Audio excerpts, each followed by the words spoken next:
Olá, pessoal. Eu sou o professor João de Deus, coautor do livro Direito Administrativo Esquematizado, escrito em parceria com o professor Ricardo Alexandre, e também auditor do Tribunal de Contas do Estado de Pernambuco há mais de 20 anos.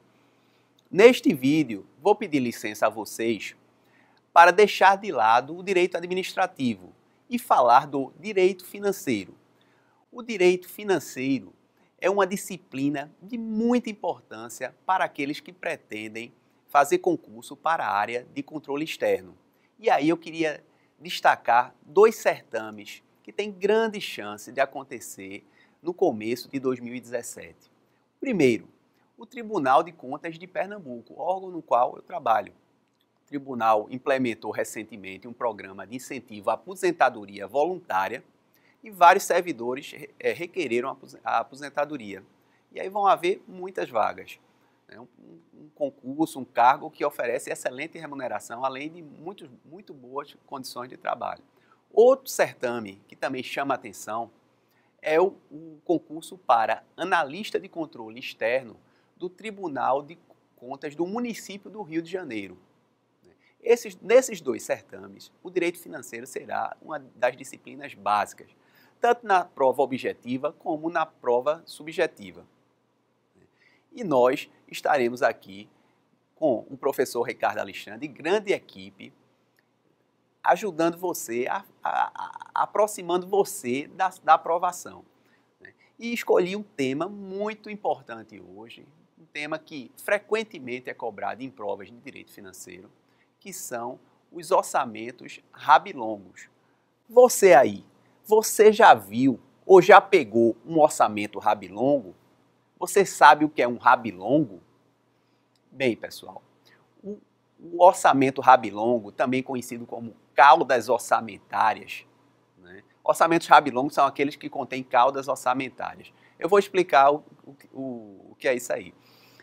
Esses orçamentos rabilongos, eles estão diretamente relacionados ao princípio da exclusividade ou da pureza orçamentária, que está lá previsto no artigo 195, parágrafo 8º da Constituição Federal. Vamos à lousa? Lá no artigo 165, há a seguinte previsão: a lei orçamentária anual não conterá dispositivo estranho à previsão da receita e à fixação da despesa. Bem, a regra é essa. A lei orçamentária deve conter o quê? A previsão da receita. Por que previsão? Porque você não sabe se o contribuinte ele vai pagar, por exemplo, aquele tributo, aquele imposto. Então, por isso que é previsto. Você tem só uma estimativa do ganho da receita que o Estado vai oferir. E a fixação da despesa. Por quê? A despesa é fixada porque você não pode gastar mais do que o que está previsto no orçamento. Existem duas exceções a esse princípio da exclusividade orçamentária. Vamos lá, a lousa está na parte final do dispositivo. Bem, pessoal, a primeira exceção à regra de que o orçamento deve conter apenas a previsão da receita e a fixação da despesa está aí na parte final do dispositivo. É a autorização para abertura de créditos suplementares. Créditos suplementares são créditos que servem para modificar o orçamento durante a execução orçamentária. Por exemplo, você quer gastar mais em material de consumo do que havia previsto originalmente no orçamento. Então, você abre um crédito suplementar. A segunda exceção é a autorização para a contratação de operações de crédito. Operação de crédito são empréstimos. Quando você não consegue fechar o seu orçamento no fim do mês, o que é que você faz? Você recorre ao consignado, ao empréstimo consignado, você recorre ao cheque especial. Então, isso é uma operação de crédito. Do mesmo modo, o Estado também, quando ele não consegue pagar suas contas, ele recorre a uma operação de crédito.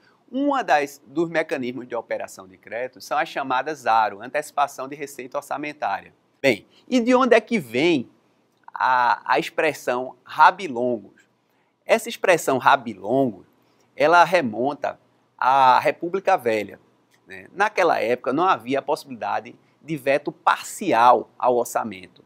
Então, a proposta orçamentária era enviada ao Congresso, o Congresso fazia as modificações e aquilo voltava para o Executivo, o presidente, sancionar, caso ele concordasse, ou vetar. Como ele não tinha possibilidade de veto parcial, ele tinha duas opções. Ou ele aprovava, ele sancionava, ou ele vetava. Se ele vetasse, ele ficava sem orçamento, ele ficava sem poder fazer despesa. Então, na verdade, ele era coagido a sancionar, a aprovar o orçamento. E, sabendo disso, os congressistas aproveitavam para incluir matérias estranhas à previsão da receita e à fixação da despesa. Então, tinham várias matérias, até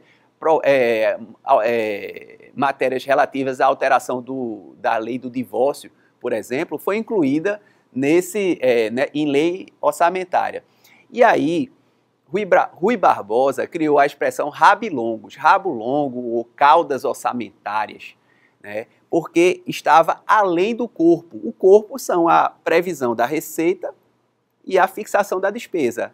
E o que vinha além disso era a cauda orçamentária, né? Era tudo que não dizia respeito necessariamente à matéria orçamentária e que vinha encartado dentro da lei do orçamento.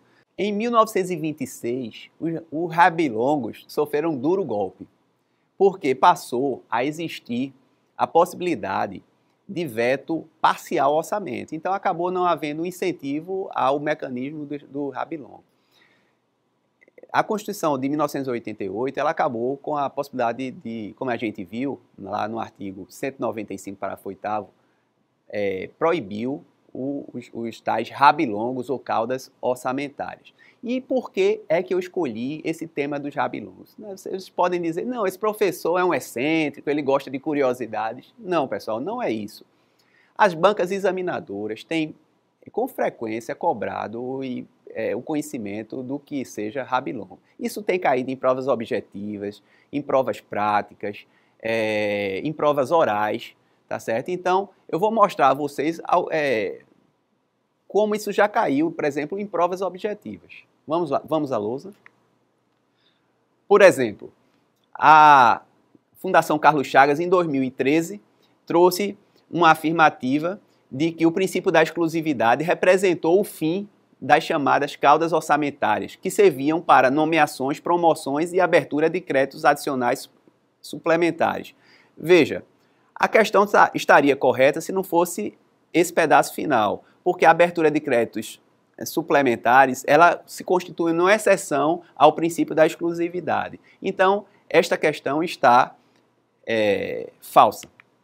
Tá certo? Vamos a uma próxima questão, né, trazida aí pela VUNESP em 2014, né, no concurso para procurador da Unicamp, né, onde ela traz o seguinte enunciado: esse princípio decorreu do abuso que se verificava na votação dos orçamentos durante a República Velha, o que gerava as chamadas caudas orçamentárias ou orçamentos rabilongos, na expressão de Rui Barbosa. Essa referência doutrinária do autor, reproduzida, que diz respeito ao aparecimento de norma orçamentária em vigor da atual Constituição Federal, trata do princípio orçamentário como a gente viu, né, o princípio da exclusividade. Né? Vamos a uma outra questão. Né? O CESP, na prova para procurador do Estado de Pernambuco, em 2009, né, ele pedia que assinalasse a opção correta quanto às normas vigentes relativas aos orçamentos públicos. E trazia, um dos itens era o seguinte: não há na Constituição Federal vedação aos chamados orçamentos rabilongos. Isto, como a gente pôde aprender neste vídeo, está falso. Né? Os orçamentos rabilongos estão proibidos lá pelo artigo 195, parágrafo 8º da Constituição Federal. Bem, pessoal, com essa última questão me despeço de vocês. Espero que tenham gostado das explicações e vamos seguir juntos em 2017 até o topo da montanha. Tchau, tchau.